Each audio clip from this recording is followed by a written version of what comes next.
நெல்லை மாவட்டத்தில் தற்போது மழை குறைந்திருப்பதாக தகவல் வெளியாகியிருக்கிறது.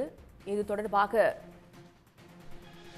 அமைச்சர் தங்கம் தென்னரசு அவர்கள் நம்மிடையே தொலைபேசி வாயிலாக இணைந்திருக்கிறார். சார் வணக்கம் சார். நெல்லையை பொறுத்தவரை அனைத்து ஆய்வு பணிகளும் மேற்கொண்டிருக்கீங்க.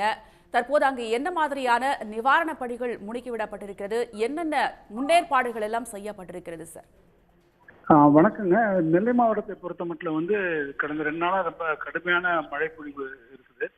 குறிப்பா இது எப்படி பாத்தீங்கன்னா, கேட்ச்மெண்ட் ஏரியா என்று சொல்லக்கூடிய மலைப்பகுதிகளிலும் பெரும் கனமழை, அதே போல சமவெளி பகுதிகளிலுமே கனமழை இருந்தாலும் 2 புறத்திலையும் கனமழையா இருந்த காரணத்தினால தண்ணீர் பெருக்கு எல்லா இடத்துலயும் ஏற்பட்டிருக்கிறது. குறிப்பா தாமிரபரணியில ஏறத்தாழ 1 லட்சம் கன அடிக்கு மேல இப்ப தண்ணீர் போய் கொண்டிருக்கிறது.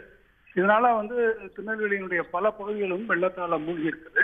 ஆனா இன்னைக்கு காலையில இருந்து பார்த்தா மழை பொழிவு என்பது குறைந்து வந்திருக்கிறது. இன்னைக்கு காலையில இருந்து பாத்தீங்கன்னா அந்த அளவுக்கு மழை பெய்யல. இன்னைக்கு இரவும் அதே மாதிரி மழை பெய்யாம இருந்ததுன்னா நமக்கு கொஞ்சம் நம்ம மீட்பு பணிகளை, நிவாரணப் பணிகளை செய்வதில் கொஞ்சம் விரைவா நம்ம செய்ய முடியும். இப்போது குறிப்பா இந்த வெள்ளத்துல சிக்கி இருக்கக்கூடியவங்களை மீட்கக்கூடிய பணிகளை நம்ம ஈடுபட்டு இருக்கோம். ஏறத்தாழ 50 படகுகள் இப்போது அந்த பணியில ஈடுபட்டிருக்காங்க. அதே போல ஹெலிகாப்டர்ஸ் அங்கிருந்து வெள்ளத்துல சிக்கியிருக்கவங்களுக்கு உணவு வழங்குவதற்கும், சில இடங்கள்ல இந்த வெள்ளத்துல சிக்கியிருக்கவங்களை மீட்பதற்கும் நம்ம இப்ப அந்த ஹெலிகாப்டர்ஸ் இப்போ பயன்படுத்தி இருக்கிறோம். தேசிய பேரிடர் மீட்புத்துறை, அதே மாதிரி தமிழ்நாடு பேரிடர் மீட்புத்துறையும் இப்போ அதில் ஈடுபட்டிருக்கிறாங்க.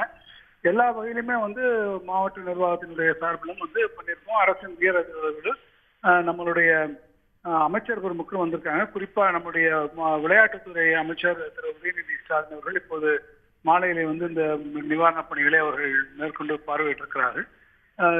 பொதுவா இந்த வந்திருக்கக்கூடிய ரிலீஃப் சென்டருக்கு அங்கிருந்து எவாக்குவேட் பண்ணி வெளியேற்றி கொண்டு வரக்கூடிய மக்களை நிவாரண முகாம்களிலே இப்போது தங்க வைத்திருக்கிறோம். அவர்களுக்கு உணவு அங்கே வழங்கப்பட்டிருக்கிறது.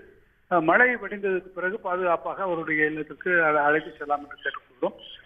இந்த இதுல நான் ஒரே ஒண்ணு மட்டும் ஒரு வேண்டுகோளா வைக்கிறேன். மழை குறைந்திருந்தாலும் கூட இந்த பொதுமக்கள் ஆங்காங்கே இந்த ஆற்றின் கரையோரமாக அல்லது தண்ணீர் நிலைகள் அருகில் இருக்கக்கூடியவர்கள் சற்று பாதுகாப்பான இடங்களுக்கு வருவதற்கும், அதை மீட்பு பணிக்கு செல்லக்கூடியவர்களுக்கு அவர்கள் ஒத்துழைப்பு நல்க வேண்டும் என்றும் நான் இந்த நேரத்தில் கேட்டுக்கொள்ள விரும்புகிறேன்.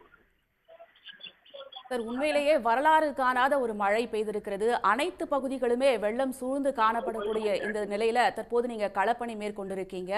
பல இடங்கள்ல மக்கள் மீட்கப்பட்டு நிவாரண முகாம்கள்ல தங்க வைக்கப்பட்டிருக்கக்கூடிய நிலையில, நிவாரண முகாம்கள்ல மொத்தமா எவ்வளவு பேர் தங்கியிருக்காங்க, அவங்களுக்கு அடிப்படை வசதிகள் என்ன மாதிரியான விஷயங்கள் எல்லாம் செய்து கொடுக்கப்பட்டிருக்கிறது சார்? நிவாரண முகாம்களை பொறுத்த மட்டும் இப்ப ஏறத்தாழ நம்ம ஒரு 35 நிவாரண முகாம்களை உருவாக்கியிருக்கோம். 235 முகாம்கள் தயார் நிலையில நம்ம வச்சிருக்கோம். இப்பைக்கு நிவாரண முகாம்களை பொறுத்த மட்டும் ஒரு 3500 பேர் நம்ம அங்க தங்க வைக்கப்பட்டிருக்கிறாரு. பல இடங்கள்ல ரூரல் ஏரியால எல்லாம் வெள்ளம் வந்த இருக்குங்களா, அவங்கவுங்க மூவ் பண்ணி அவங்களுடைய உறவினர்கள் வீடுகள்ல, நண்பர்கள் வீடுகளுக்கு சென்றிருக்கிறாங்க. திருநெல்வேலி மாநகராட்சி பகுதியை பொறுத்த மட்டும் அங்க இருக்கக்கூடிய கரையோரங்கள்ல இருக்கக்கூடிய தாழ்வு பகுதிகளில வசிக்கக்கூடிய மக்களை இப்போது நம்ம ரிலீஃப் சென்டர்ஸ்க்கு இத்தகைய நிவாரண முகாம்களுக்கு கொண்டு வந்திருக்கோம். அப்படி கொண்டு வரப்பட்டிருக்கக்கூடிய மக்களுக்கு உடனடியாக எல்லாருக்கும் உணவு மற்றும் கூடிய அடிப்படை வசதிக்கான பொருட்கள் வழங்கப்பட்டிருக்கிறது. அவங்களுக்கு பாய் மற்ற போர்வைகளாக இருந்தாலும் சரி, பால் வழங்குவதாக இருந்தாலும் சரி, உணவு வழங்குவதற்கான அனைத்து ஏற்பாடுகளும் அங்கே அவர்களுக்கு செய்யப்பட்டிருக்கிறது. இந்த 2-3 நாளைக்கு அவங்களுக்கு வேண்டிய அனைத்து பொருட்களுமே அங்கே கொடுத்து அவங்களுக்கு பாதுகாப்பான முறையில் அவர்கள் வைக்கப்பட்டிருக்கிறார்கள். பால் விநியோகத்தை பொறுத்த மட்டும் முழுமையாக எல்லா இடத்தையும் கிடைப்பதற்கான நடவடிக்கைகளை மேற்கொண்டிருக்கிறோம். கூடுதலாக இப்போ ஒரு 10,000 லிட்டர் ஏற்கனவே இருக்கிறத விட இப்போ நம்ம அடிஷனலா நம்ம வாங்கியிருக்கோம். அதையும் கொடுப்பதற்கான எல்லா முயற்சிகளும் இப்போ மேற்கொண்டிருக்கோம்.